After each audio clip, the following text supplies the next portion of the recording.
Bizarre Brain Comics.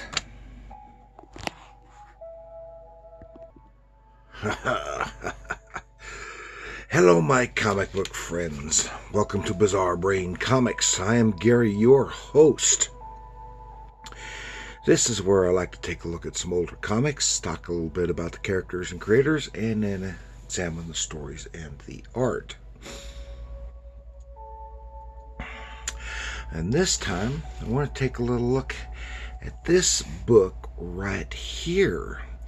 This is The Twilight Avenger, number 2 of a four-part mini-series from 1986 from Elite Comics. There was a very small independent publisher back then, 1986. And this was written by John Wooley and drawn by Terry Tidwell. Really? Okay. And this is a very pulpy book. I like the name. I like the look. The Twilight Avenger, very pulpy. And this is in the part of the 80s when they had the big boom of very small independent publishers, mostly doing black and white. So I was surprised. This is in color. And I'm surprised that I remember seeing this. I may have gotten 1 or 2 issues way back then. I don't remember. And then I got this more recently. But I don't remember much about it, and unfortunately in this storyline this is the only one that I've got. They did this 4-issue miniseries in the 80s. I guess they had a sequel miniseries several years later from a different publisher, and this was also compiled into a trade paperback reprint back in the 90s. And these creators also had worked on created another book called Miracle Squad, which I also remember seeing on the stands at the time, but I don't think I ever bought any at that time. And this is obviously strongly influenced by the pulp heroes of the 30s, as well as, of course, some of the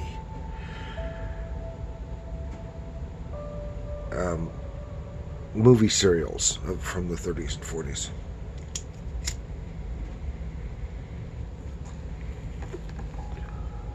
It is an interesting book, and I was when I picked this up, I was expecting a less professional quality artwork. I tell you that, and it's the art at this point I think is almost fan and just professional quality. That's in my opinion. So with just a little bit of work, he easily was very professional. And but who am I to say? Now the artist here, it was Terry Tidwell. He's an Oklahoma native, and he worked as a design engineer. He's got an engineering degree, and with Wooley, he got into the comics, where he worked for various publishers, and did work later for Marvel and DC. When some of the comics work kind of fizzled out a little bit in the 90s,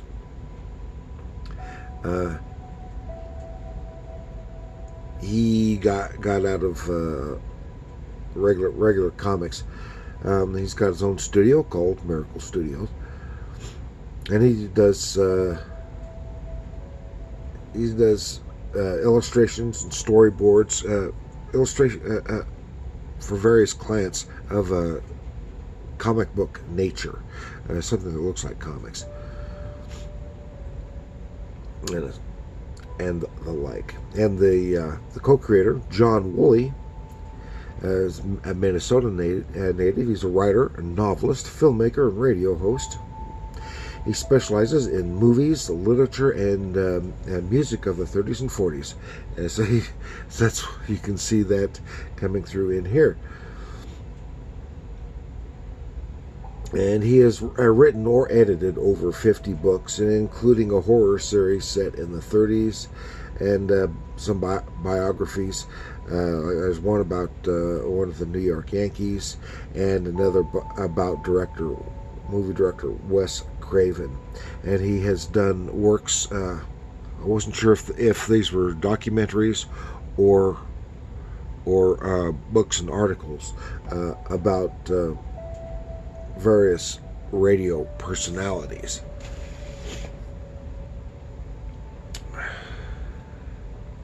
And one thing I wanted to point out, and I like here, well, we'll do that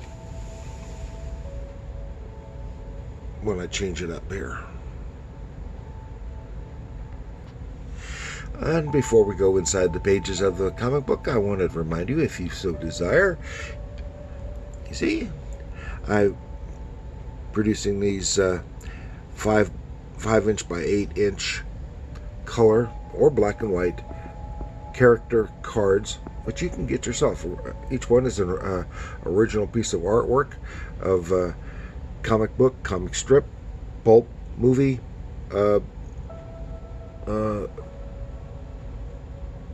cartoon characters, what have you, Star Trek, Star Wars, and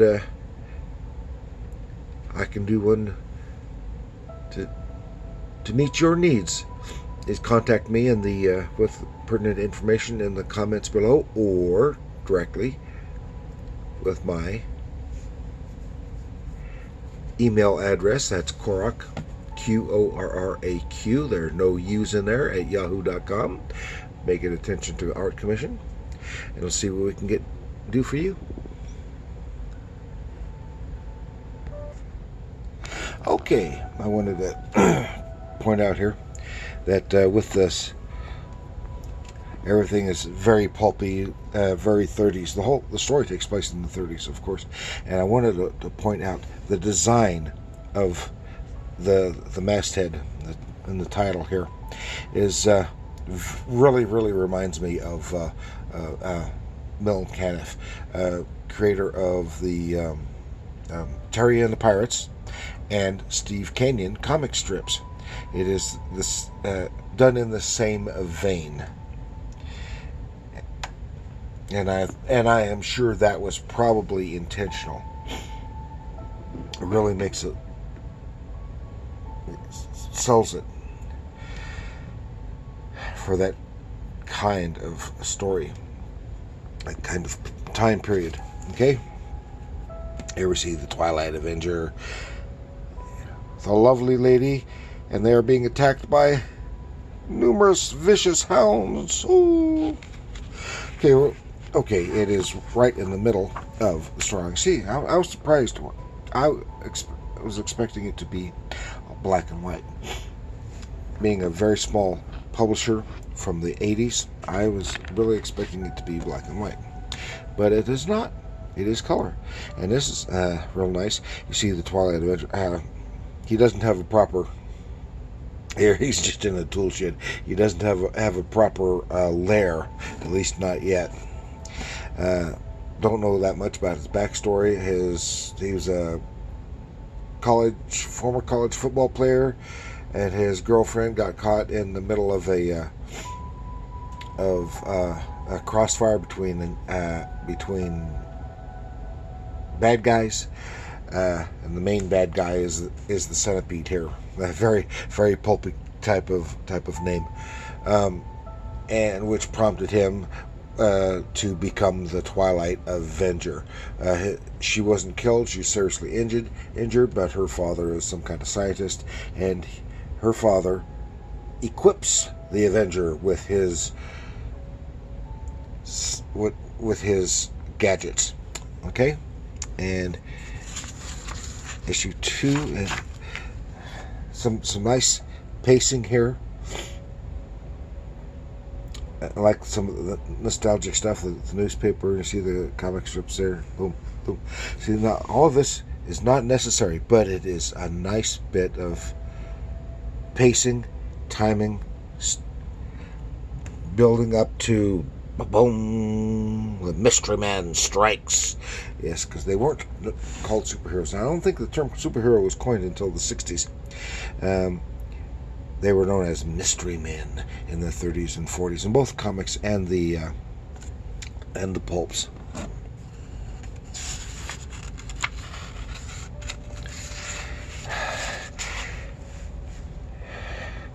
Now, this is when we finally get to some of the meat. These are the actual characters right here. This here is what was his name? Reese Chambers, I think his name was. He is the actual Twilight Avenger, and here is the professor. I've forgotten his name. His girlfriend's father, who supplies him with his stuff. And then here comes this lady reporter who really suspects Reese of being the Twilight Avenger. He is, and she is. Well, he's had gotten some information from her before and acting out. That's why, because the Twilight Avenger shows up responding to something that she had told Reese, and now she is volunteering stuff. I'm not going to get into the details. It doesn't matter. This guy, rich guy, kidnapped by a centipede. Rich girl has to deliver ransom. Yada yada yada. This is in oil fields in Oklahoma in the 30s, and the Avenger shows up because they suspect something is more amiss than we thought. And then no one has shown up for the delivery, ransom delivery, but these hounds. Boop boop boop boop. Avenger fights him off. Lady climbs the derrick. He's about to become dog chow, and then he's got this gizmo on his chest, probably where he gets his name Twilight, and then poof. That's why he wears the goggles, because it really blinds the dogs. But it's a chilly night, and the cold shatters the thing. So now his prime weapon there is no longer of use, but he still has a gas gun. So he gasses the puppy dogs. Doesn't kill them, just puts them to sleep. Then here comes somebody. Here is the centipede and his goon to pick up the ransom. And one of the goons here is armed, and they start taking pot shots. Meanwhile, someone has gotten in their car, that the lady's car, and intercedes, and it turns out, so they take off. The bad guys take off while still taking pot shots, because now they're being gassed and harassed by the vehicle. They take off, and it turns out to be the lady reporter, who unfortunately was gassed and had a little slight accident. The car's okay, and yada yada yada yada. Has to take her home. The lady with the ransom is okay, and she heads out. He gets in his car, and then she was faking the whole time, and has revealed that he is indeed Reese.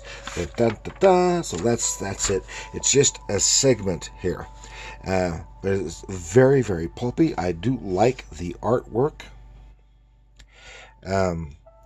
some really nice storytelling, nice figures, little bits in the stylization every once in a while that I'm not thrilled with, but it is not bad. The storytelling is done very well, and I think it is well written for what it is, a mini series and only one part of it, so you only get a little bit of the story, but that's okay.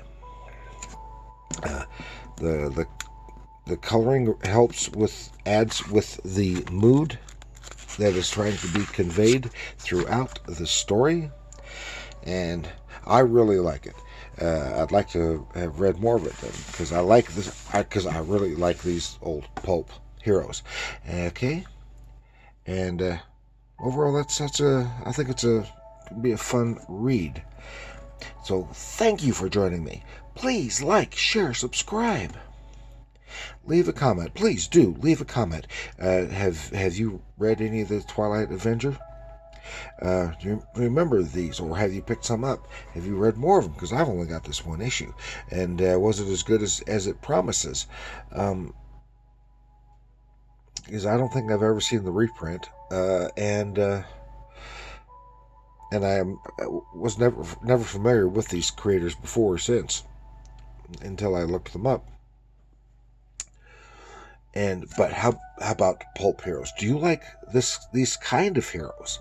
Because I really like the pulp heroes, the Shadow, the Spider, all those, Doc Savage. I really like those old pulp heroes. So if you like those pulp heroes too, let me know about that. Which ones do you like? And tell me about it in the comments below. And remember, comics are art.